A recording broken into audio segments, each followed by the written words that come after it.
Bom, hoje eu vou conversar com ela, que é jornalista e escritora brasileira, já tem aí 4 livros publicados, ela que trabalhou também por muitos anos na Rede Globo e hoje integra a equipe do ICL Notícias. Cristina Serra, seja muito bem-vinda aqui ao nosso divã. Obrigada, Ingrid, um prazer estar aqui com você.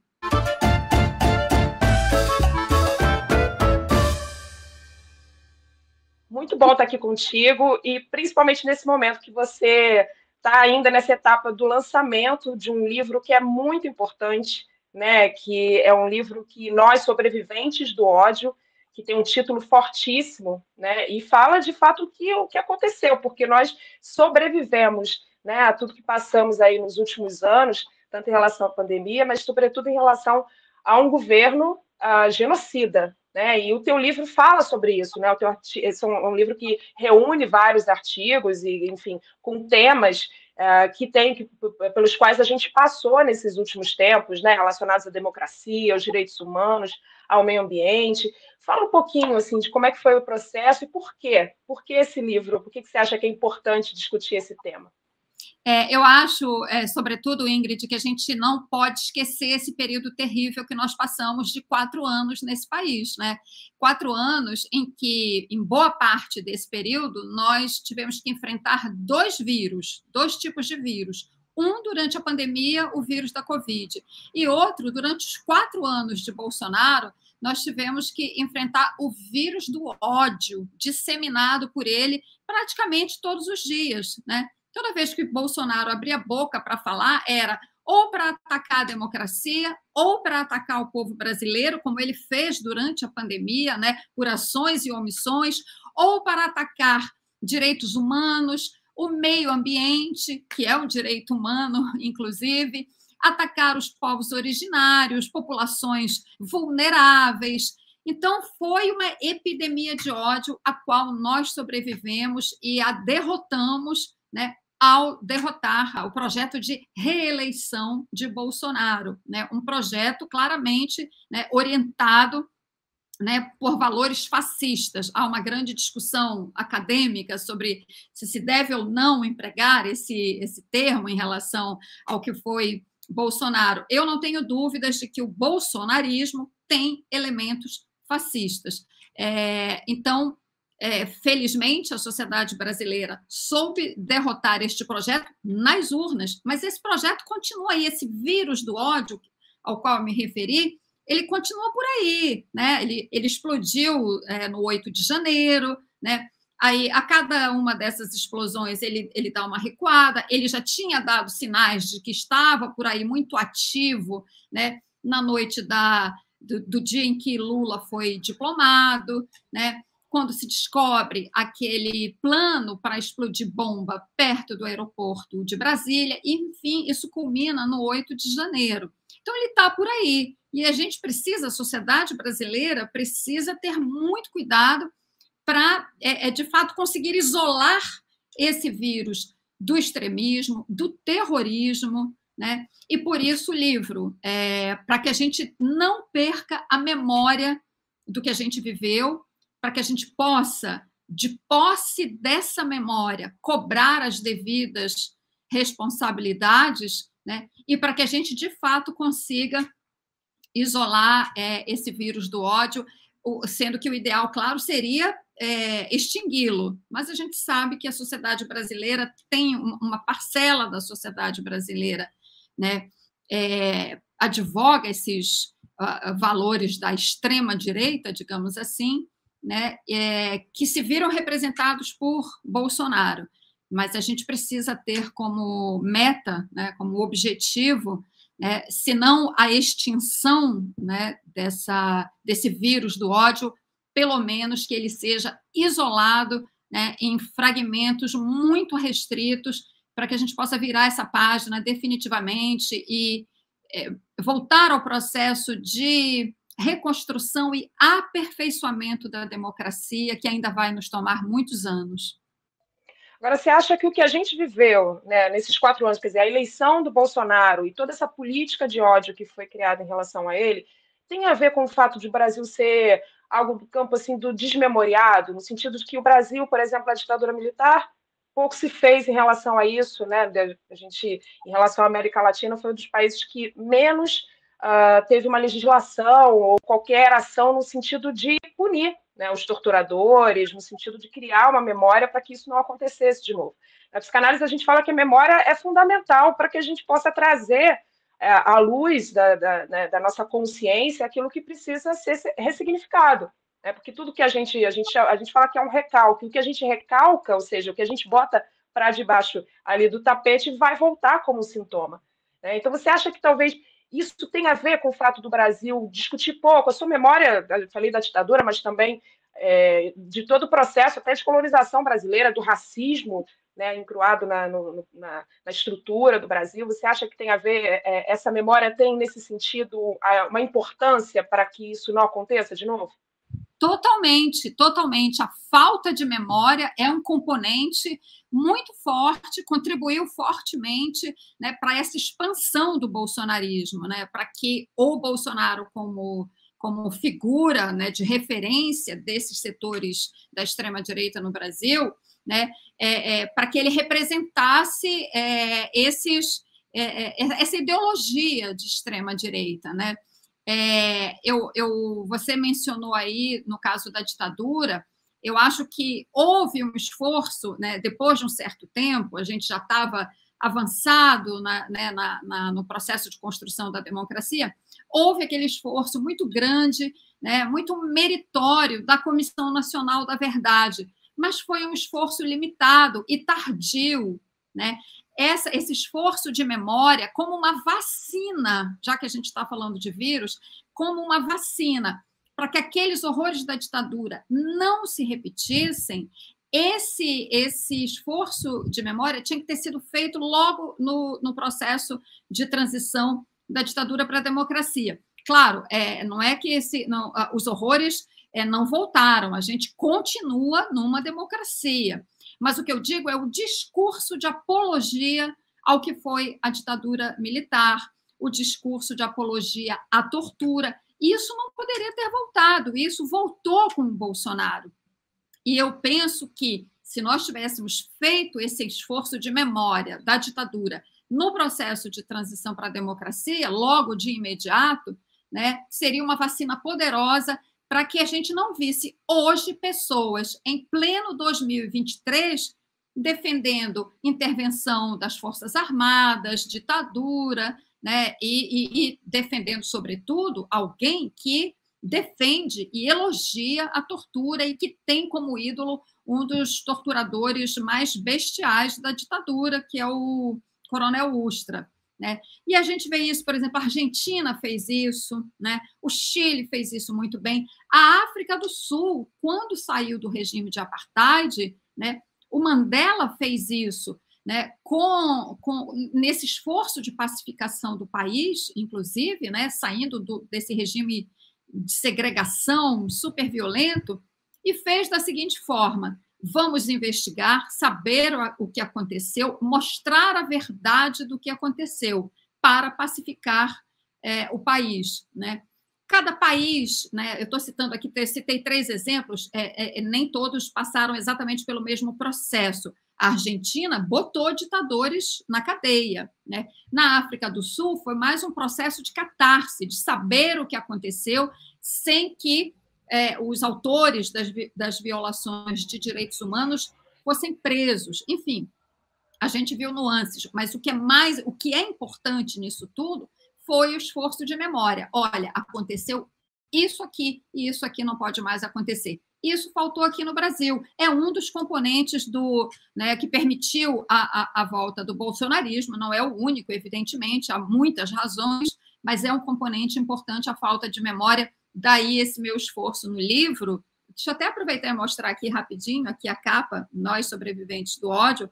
Daí o esforço no livro, né, de manter essa memória viva. Eu tenho dito isso nos lançamentos, inclusive, que eu tenho feito no Brasil, que esse livro é um esforço de documentação do que foram esses 4 anos terríveis que nós, brasileiros, atravessamos e, felizmente, conseguimos superar.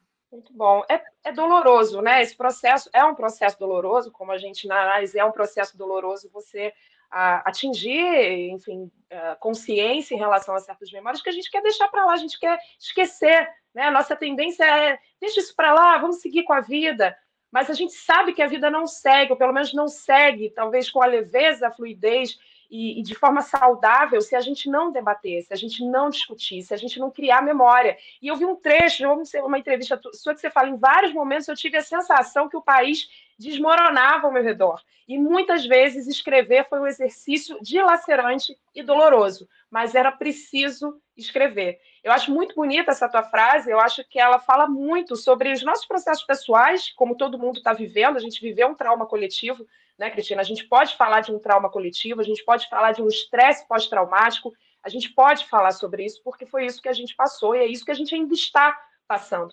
Acho que é muito importante essa conversa contigo para as pessoas poderem entender que a gente ainda está passando por isso, a gente está vivendo esse trauma e a gente precisa elaborar, ressignificar, para que a gente possa, né, seguir adiante de uma maneira muito melhor. E aí você faz eu vi uma fala tua numa entrevista que também achei muito importante. Na tua última fala agora, você trouxe essa questão do brilhante Ustra, da ditadura, mas é muito importante, eu lembro, por exemplo, quando eu estava lá no movimento estudantil secundarista, há mais de 20 anos atrás, que no dia que eu tomei posse na AMES, que é a Associação dos Estudantes do Rio de Janeiro, eu fiz no meu discurso, eu peguei uma matéria de jornal, era do Jornal Globo, que falava sobre uma entrevista que tinha sido feita na América Latina, em que uma boa parte das pessoas não se importavam com a democracia, ou seja, elas poderiam perfeitamente voltar a viver numa ditadura. Ou seja, elas não se apropriavam da democracia como algo intrínseco, importante, que dizia respeito à liberdade delas e que dizia respeito também a um melhor governo, a políticas públicas, né, importantes para ela. E eu vejo que agora, por exemplo, na eleição do ano passado, antes mesmo, na eleição de 2018, até antes disso, a gente via muitas pessoas com faixas na rua defendendo mais uma vez ditadura militar, intervenção militar, falando contra a democracia. E aí, na tua fala, nessa entrevista, você diz assim, algo que eu acho que é muito importante. Você fala, olha, a democracia tem a ver com segurança pública, ela tem a ver com educação de qualidade, com o SUS, com saúde de qualidade. A gente precisa traduzir a democracia para algo concreto, né, palpável para as pessoas, para os cidadãos. Fala um pouco sobre isso. Como é que você acha que isso é possível de trazer a democracia para mais próximo, para que as pessoas se sintam representadas por um regime que, enfim, né, é o único que a gente tem com todos os defeitos, é o único que a gente tem que garante, pelo menos a gente está fazendo uma conversa como essa aqui hoje, né?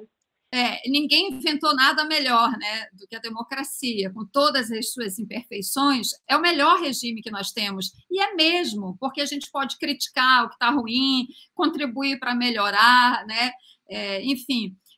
Mas eu acho exatamente isso. Acho que você destacou essa coisa muito importante de que a democracia tem, de fato, que ser uma coisa concreta na vida das pessoas. Senão, elas não fazem diferença. Para elas, tanto faz se é uma ditadura, se é a democracia, se a vida dela continua a mesma. E, claro, num país com essas desigualdades sociais e econômicas abissais como o Brasil, a tarefa é gigante. E a gente vinha, né, tentando dar conta dessa tarefa desde que o Brasil retomou o caminho democrático, né, e os governos vinham se sucedendo, cada um aprimorava um pouco mais. Aí vem o golpe de 2016, que dá essa bagunçada geral e nos traz até aqui. Então, a tarefa agora se tornou ainda maior. Então, quando eu falo isso, tornar a democracia uma coisa concreta, a gente está falando, eu estou falando principalmente da população mais pobre desse país, né? Que não tem segurança onde mora. Aqui no Rio de Janeiro, e não só no Rio, mas a gente já vê esse fenômeno das milícias, por exemplo, do tráfico há muito tempo, e das milícias já se expandiu para além das fronteiras do Rio de Janeiro, né, que dominam periferias ou grandes parcelas de periferias em grandes cidades. E as pessoas vivem submetidas a esse poder paralelo, digamos assim, ou o poder do crime, seja pelos traficantes, seja pelos milicianos, né? São facções criminosas de diferentes naturezas, mas são facções criminosas, e você tem imensas parcelas da população vivendo, né, numa situação de total submissão ao poder que essas facções estabelecem. Então, se a democracia não der conta disso, essas pessoas, para elas, não vai fazer diferença nenhuma, entende? Esse problema da segurança é crucial no Brasil, crucial que a democracia seja capaz de oferecer segurança para a população, sobretudo para aquela que está mais exposta nas periferias. E é uma pauta dificílima, porque, inclusive, a direita já tinha se apropriado, a extrema-direita se apropriou, né, aprofundou ainda mais isso, com aquela velha solução que parece muito fácil, mas que é a expressão mais pura da barbárie. Bandido bom é bandido morto, né? Mas para quem está naquela situação lá de desespero, muitas vezes, né, que perde um filho para uma dessas facções, isso acaba pegando. Então, é crucial. Mas, além disso, né, é o que você falou, essa parcela mais pobre da população, né, em situação de maior vulnerabilidade, precisa ter comida na mesa, precisa ter transporte seguro para chegar no seu local de trabalho, precisa ter emprego, escola para os seus filhos, creche para a mãe poder ir trabalhar minimamente sossegada. Enfim, eu estou aqui falando hospitais que recebam essa pessoa quando ela está doente. Estou falando de desafios gigantescos, né? Mas que, enfim, mal ou bem, com todas as dificuldades, o Brasil vinha dando conta. Aí, claro, tem também a pandemia pelo meio, né? Com um impacto grande na saúde, na educação, e o golpe e a sua consequência, a pior consequência de todas, né? O pior desdobramento do golpe, que foi o bolsonarismo, a política ultraliberal do Paulo Guedes.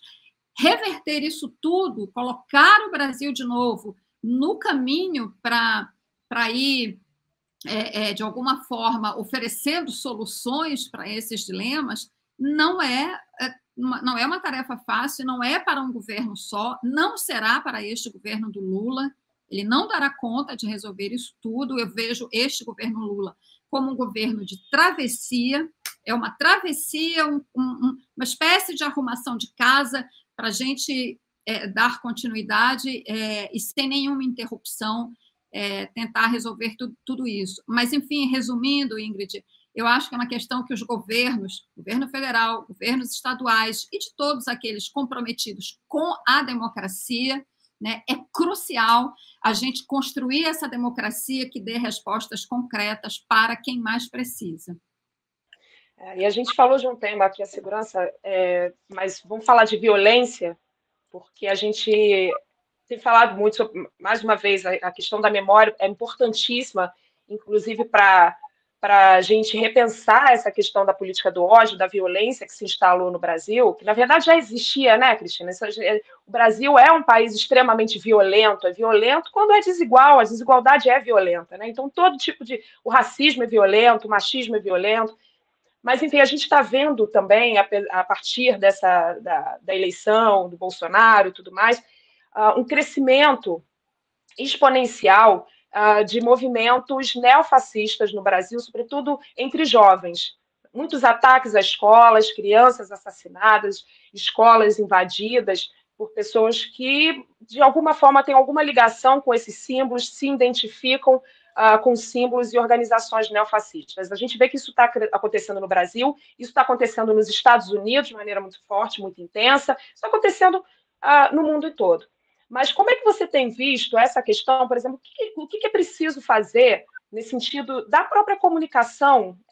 Você que é uma comunicadora, uma jornalista incrível, que faz um trabalho muito importante, né, de disseminação da verdade, e não dessas fake news, como a gente viu, né, nesses últimos anos, essa crescente fábrica de fake news, mas o que é importante no sentido da comunicação para que a gente reverta esse quadro?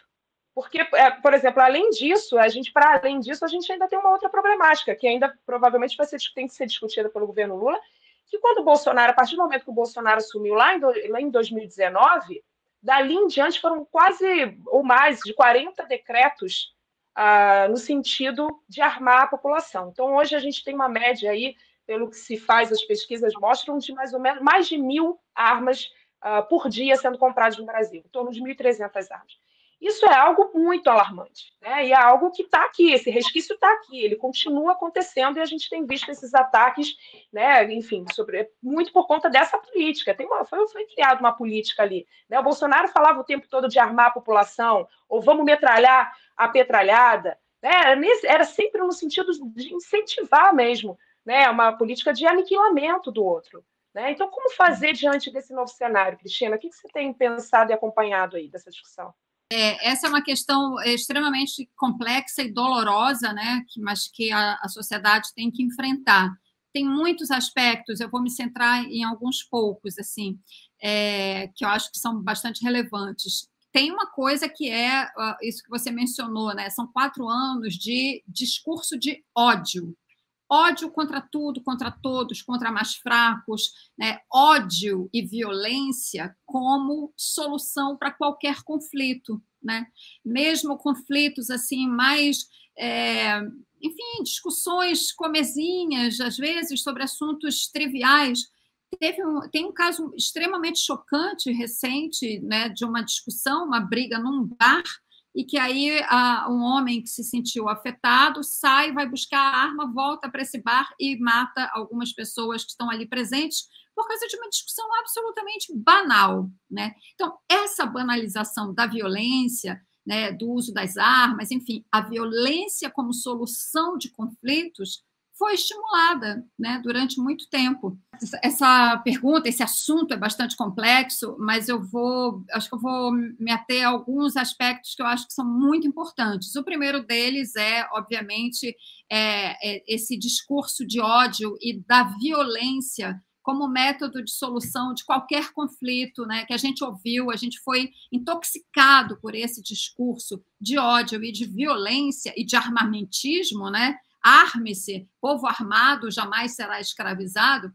A gente foi intoxicado por esse discurso nos últimos 4 anos. Isso tem um efeito na sociedade, né? As palavras têm força, né? Elas não são assim, a gente fala qualquer coisa assim e não acontece nada. Não, as palavras têm força e havia um objetivo, né, nesse uso sistemático do discurso violento, de violência. Inclusive, eu lembro aqui, quando eu falo isso, né, que as palavras têm força, é porque tem um estudioso muito importante, que eu não vou lembrar o nome agora, mas que ele foi relator da ONU para alguns processos de genocídio que aconteceram no continente africano. Eu acho que especialmente o caso de Ruanda, né? Ele investigou aquele genocídio, fez um relatório e ele, falando sobre o processo que levou ao genocídio, ele fala: palavras matam como balas, porque antes do genocídio acontecer, há todo um processo de estímulo ao genocídio, de ódio de uma etnia contra outra, né? Para estimular o ódio de uma etnia contra outra, até que você consegue desencadear esse processo de brutalidade. Então, é isso, palavras matam como balas, e a gente está vendo a consequência disso em inúmeros casos de violência recente que a gente tem visto no Brasil. No caso desses ataques nas escolas, então, você tem, assim, a gente já teve outros ataques em escolas mais antigos, anteriores ao bolsonarismo, mas você vê, né, nesses últimos anos para cá, um crescimento, uma frequência maior desses ataques. Então, tem um alerta aí importante, né? Então, tem esse aspecto, né, da disseminação, da ênfase nesse discurso de ódio. Agora, tem também um outro aspecto, que é esse mundo da internet, que está fora do alcance das autoridades, a Deep Web, né, como chamam. Eu não sou uma estudiosa do assunto, mas sei que existem camadas profundas, né, na internet, nessas plataformas digitais, que estão fora do alcance das autoridades, onde o crime se organiza, né? Isso em várias partes do mundo, não é só aqui no Brasil, né? Aquele Estado Islâmico, por exemplo, ele usa a Deep Web, usou durante muito tempo, pelo menos, para promover ataques, né, no Oriente Médio. Na Alemanha, recentemente, a polícia conseguiu desbaratar uma organização neonazista que estava planejando todos os seus crimes, inclusive atacar, sequestrar autoridades, né, usando esses mecanismos. Isso, no Brasil, também facilita que as pessoas, que esses grupos, muitos deles, às vezes, inspirados, né, pelo neonazismo, pelo fascismo, enfim, pelo crime, né, planejem esses ataques também, divulguem essa ideologia do ódio pela internet. Então, esse é um aspecto que eu acho que as autoridades vão precisar dar conta disso com muita urgência, né? Porque nós estamos falando agora desses casos nas escolas, assim, teve um semana passada, teve outro agora. Né? Então, é muito, muito gritante isso, né? Essa frequência e toda essa violência envolvida. Agora, como jornalista, eu acho importante a gente fazer uma reflexão aqui. Como é que a gente está divulgando esses crimes, né? Esses massacres nas escolas? Né? Eu acho que é claro que não é isso que ocasiona esses ataques, né? São vários fatores, mas eu acho que a propagação deles na mídia, inclusive com as imagens, hoje toda escola praticamente tem câmera, né? E as câmeras mostram as ações, né, do assassino quando ele chega nesses lugares. Eu sei que alguns veículos têm cuidado, congelar a imagem e tal, mas eu, sinceramente, acho que a gente precisa fazer uma reflexão se, ao noticiar esses casos, a gente precisa realmente a gente precisa realmente mostrar essas imagens, porque é isso também o que o assassino quer. Em vários desses casos, se não na maior parte deles, ou em todos eles, né, quando a polícia vai investigar os antecedentes, né, existe esse componente do assassino que quer ser famoso, ele quer ser notado, ele quer aparecer, ele quer ser alguém. Geralmente é uma pessoa, né, enfim, de comportamento, né, mais fora do padrão, digamos, às vezes pessoas muito introspectivas que vivem naquele mundo digital apenas, né, e querem promover um ato, né, de grande reverberação para sair desse anonimato. Né? Então, quando a imprensa noticia e fica falando e falando o dia inteiro e mostrando, ainda que tenha alguns cuidados nessa exibição de imagens, eu acho que, bom, em primeiro lugar, ela faz exatamente o que o assassino queria, que é dar essa fama a ele, e eu acho que também serve de inspiração, digamos assim, para outros criminosos. Então, eu acho que eu não estou advogando que isso não seja noticiado, mas que seja noticiado de uma forma muito parcimoniosa, né, com muito cuidado, para que isso não sirva de estímulo a outros crimes como esses. Talvez fosse o caso de relatar apenas o que aconteceu, né, mostrar o que aconteceu com as vítimas, evidentemente, é preciso entender a consequência de um ato criminoso como esse, mas não mostrar, o meu ponto específico é não mostrar a ação do assassino. Eu acho que esse é um ponto que nós precisamos, a imprensa, de uma maneira geral, os jornalistas precisam muito refletir sobre isso. Talvez tenha aí um movimento prévio que tem que ser feito, né, Cristina, no sentido... obviamente tem que se discutir o porquê. A gente teve 20 anos, foram 22 atentados a escolas, e nos últimos 6 meses foram 9. Então, alguma coisa está acontecendo.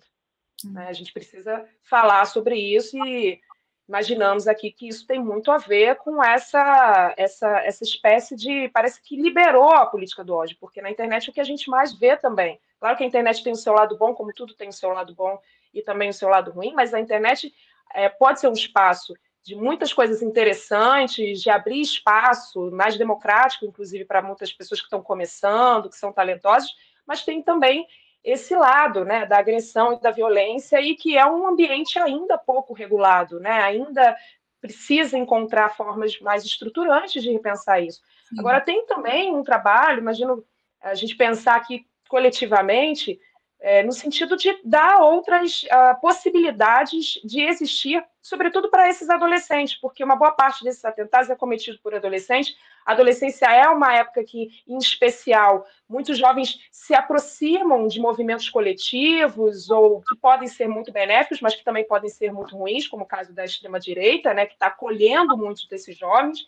E como que a gente pode pensar, no sentido, você fez todo um exercício, né, em relação a pensar como sobrevivemos a esse ódio, ainda temos que passar por muita coisa, porque ainda estamos sobrevivendo, na verdade, né? A gente precisa criar outras formas de coletividade. E aí eu pego um exemplo que você deu, você falou da Paula, no teu livro, quando você escreve sobre o desastre de Mariana.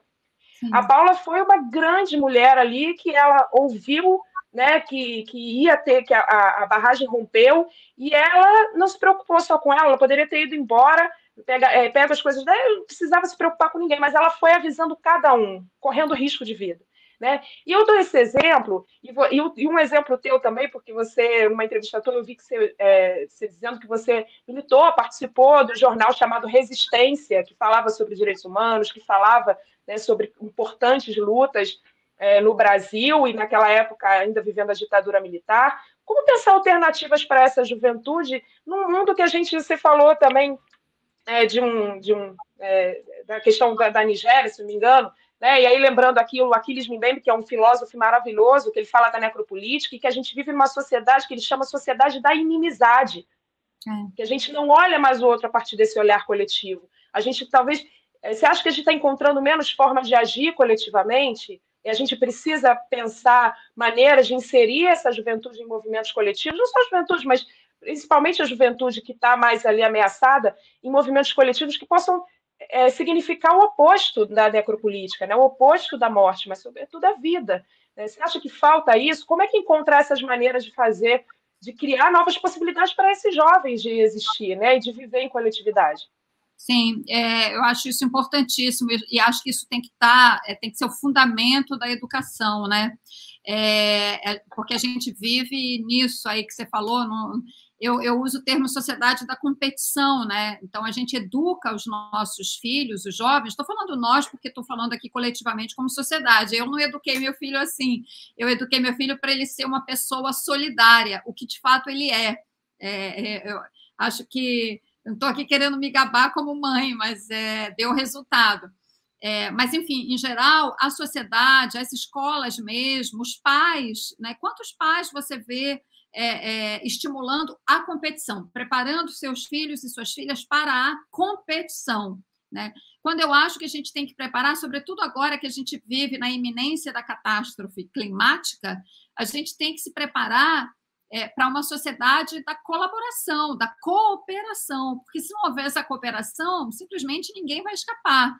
Né? Eu estou até introduzindo um outro tema, mas é porque a tua pergunta foi me suscitando. Enquanto você falava, eu fui exatamente pensando nisso, nessa sociedade solidária que a gente precisa resgatar, ou construir, ou reconstruir, enfim. Até porque nós temos sociedades no mundo todo em diferentes níveis, né, digamos assim, em que essa competição ou essa cooperação são mais ou menos acentuadas. Né? Aqui eu acho que a gente vive numa sociedade de bastante competição. Agora, seja qual for a sociedade, o planeta é um só, estamos todos aqui, né, no mesmo barco, ricos e pobres, inclusive, e se nós não formos capazes, de uma forma cooperativa e solidária, de tomar as medidas que a gente tem que tomar para o enfrentamento da crise climática, a espécie humana vai acabar, o planeta vai continuar, porque o planeta é mais forte, a natureza é mais forte, está aí criando-se, recriando-se e transformando-se há bilhões de anos, né? Agora, a espécie humana, eu tenho quase certeza que não sobreviverá a isso, né? Enfim, eu gosto muito de recomendar sempre também sobre esse assunto que se leia e se ouça o Ailton Krenak, que eu acho que é um grande pensador, né? Não só do que a gente deve fazer para adiar o fim do mundo, é o nome de um livro dele, Ideias para Adiar o Fim do Mundo, né? Mas como a gente também ser capaz de construir essa sociedade baseada na solidariedade, na cooperação, né? E acho que sem isso a gente vai ter muitas dificuldades, né? Para dizer o mínimo, assim, para não ser catastrófica. Eu acho muito importante, achei muito legal você trazer aqui a personagem, a Paula Geralda Alves, da história do colapso da barragem de Mariana, porque a Paula é exatamente isso que a gente está falando, né? Uma pessoa solidária a ponto de colocar em risco a sua própria vida. a gente tem um tempinho aqui, porque eu acho muito importante mesmo resgatar, senão a gente fica falando de solidariedade de uma forma, digamos assim, abstrata, e a Paula é a prova concreta de que não, de que existem sim pessoas solidárias. Ela de fato, ela viu a lama se aproximando, ela estava na zona rural, subiu na moto dela e correu para o povoado de Bento Rodrigues, que era onde ela morava, e que estava cheio, tinha umas 400 pessoas naquele momento, né, naquela tarde, lá, e o Bento Rodrigues foi o primeiro povoado a ser atingido. Ela estava, no local em que ela estava com outros trabalhadores, ela trabalhava numa empresa na zona rural. Todos os outros, seguindo naturalmente o instinto de sobrevivência, subiram a encosta para se proteger. Ela não.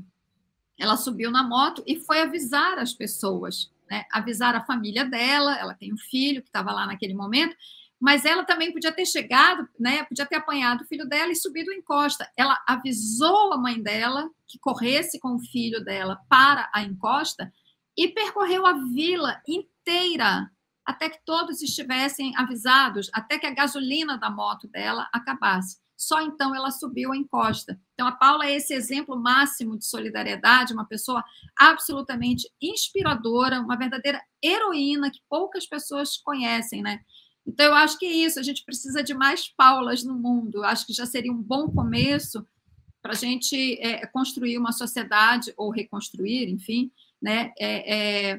E isso tem que ser desde pequenininho na escola, né? Muito bom, muito boa a tua resposta. E você, é isso, é falar, porque essa é uma pergunta muito difícil. É justamente, acho que é a necessidade que a gente tem de elaborar sobre isso, de pensar o que a gente quer, que tipo de sociedade é essa que a gente vive hoje e que sociedade a gente quer para o futuro, né? Isso é um exercício que a gente precisa fazer e é um exercício coletivo, não é um exercício feito para cada um de nós, é um exercício que a gente precisa fazer de maneira a pensar no outro também, pensar em nós, mas pensar também no outro, como esse exemplo da Paula, que eu achei assim belíssimo você trazer isso para o teu livro. Eu achei que é de uma delicadeza, é de uma generosidade, ao mesmo tempo, porque você mostra esse outro contraponto, esse outro Brasil possível, né? Num Brasil em que a gente viveu esses tempos de ódio, de necropolítica, dessa sociedade da inimizade.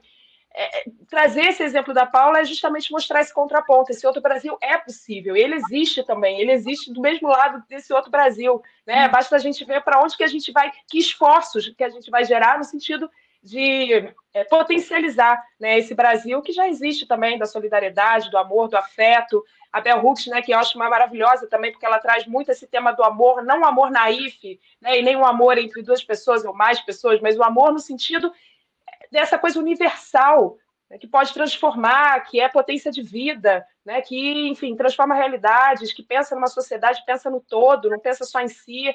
E eu acho que você traz também a pauta ambiental, que eu acho muito importante, né? O meio ambiente, nós somos parte do meio ambiente, ele não está distante de nós, ele não é uma coisa distante. Eu acho que também esse debate e essa tua luta nesse sentido, você que é do Pará, você vem de uma região amazônica também, que é muito importante trazer essa visão de cosmos, né? Essa visão de unicidade que a gente tem entre todos nós, que acho que é isso que é importante. Eu termino aqui porque acho que você falou belíssimamente bem nessa última tua resposta, e eu quero deixar, né, essa reflexão para todo mundo que vai nos assistir, que vai nos escutar no podcast.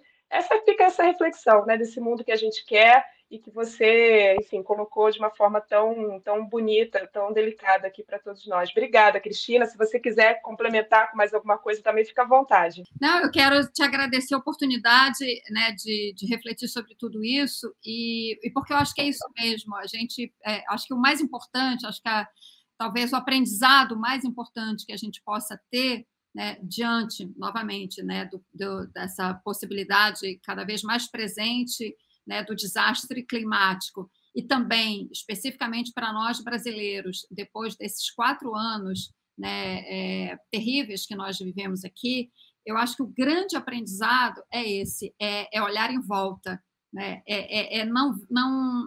não ver o mundo compartimentado, sabe, separado, com muros, fragmentado, né? As melhores soluções para tudo são as soluções coletivas. Então, agora, o primeiro passo para isso é você realmente conseguir olhar à sua volta, ver à sua volta, né, para entender o problema e daí partir para as soluções. Então, eu acho que esse é o grande aprendizado de tudo que a gente viveu. E, novamente, para que a gente realmente consiga fazer isso, a gente precisa de memória.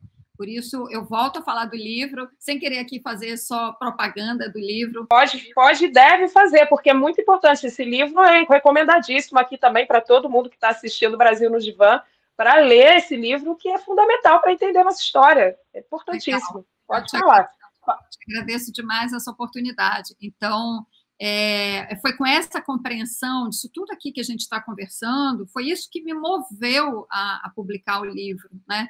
Eu falei assim, não, a gente precisa desse esforço de memória, eu sei que é doído, eu sei que é doloroso, né? Aquilo que você mencionou numa das suas perguntas, quando eu escrevi algum desses artigos, foi igualmente doloroso para mim, né? E também, como você disse, a gente ainda está processando tudo isso que a gente viveu, né? O impacto emocional e mental de tudo que nós vivemos, dessa combinação de pandemia, né, de vírus da Covid com vírus do ódio, é uma coisa que a gente vai ter que elaborar e processar ainda por muito tempo, né? Então, eu sei que é doído e que é compreensível que a gente prefira, às vezes, eu não quero saber disso, já passou. Só que se a gente não enfrentar essa memória dolorosa, né, a gente vai achar que passou, mas, de fato, não passou. E em dado momento, lá na frente, isso volta, e volta de uma forma pior, mais forte, enfim. Então, a gente precisa passar por esse processo de memória, de reflexão, porque é isso que vai nos levar, de fato, a uma superação e a virar a página disso e a realmente, um dia, a gente conseguir construir essa sociedade solidária, generosa, que eu concordo inteiramente com você. O Brasil é a Paula, sabe? O Brasil não é Bolsonaro. O Brasil é a Paula Geralda Alves. Por isso que, mesmo nos piores momentos do governo Bolsonaro e nos piores momentos da pandemia, quando ele ria, né? Ele ria das pessoas doentes. Ele riu das pessoas que morreram asfixiadas, né? Sem ar para respirar lá em Manaus. Né? Ele zombou, ele fez uma caricatura disso, né? Imitou a pessoa com falta de ar.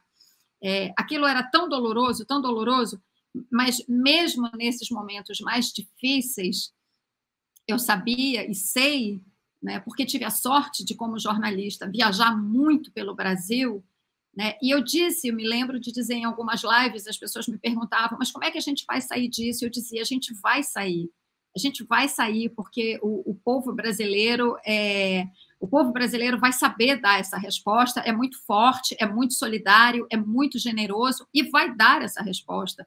Tanto é que o livro eu dedico, obviamente, aos 700 mil brasileiros mortos pela Covid, é uma forma de homenageá-los, né? Uma forma muito simples, muito modesta, mas achei importante fazer esse registro, e dedico ao povo brasileiro, que foi quem derrotou o bolsonarismo nas urnas, né?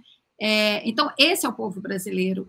Eu não tenho a menor dúvida, Ingrid, em que pese tudo que a gente viveu, a vocação do Brasil é ser um país democrático e inclusivo. Né? Isso não é uma fé baseada assim, apenas num otimismo abstrato. Né? É baseado em tudo que eu conheço do país, em tudo que eu pude ver, experimentar, viver, né? Escrever como jornalista sobre esse Brasil imenso, esse país incrivelmente generoso e solidário que nós temos e que é mais forte do que qualquer projeto de extrema-direita. O Brasil é muito maior e melhor do que isso, e foi com essa certeza que eu escrevi esse livro, Nós, Sobreviventes do Ódio, enfim, que eu espero que eu tenha, que com ele, com o livro, eu ajude as pessoas, né, os leitores, a refletir sobre tudo que a gente viveu e tudo isso que a gente conversou aqui nesse papo incrível, e muitíssimo obrigada. E desculpa por falar muito, você deve ter notado que eu falo muito.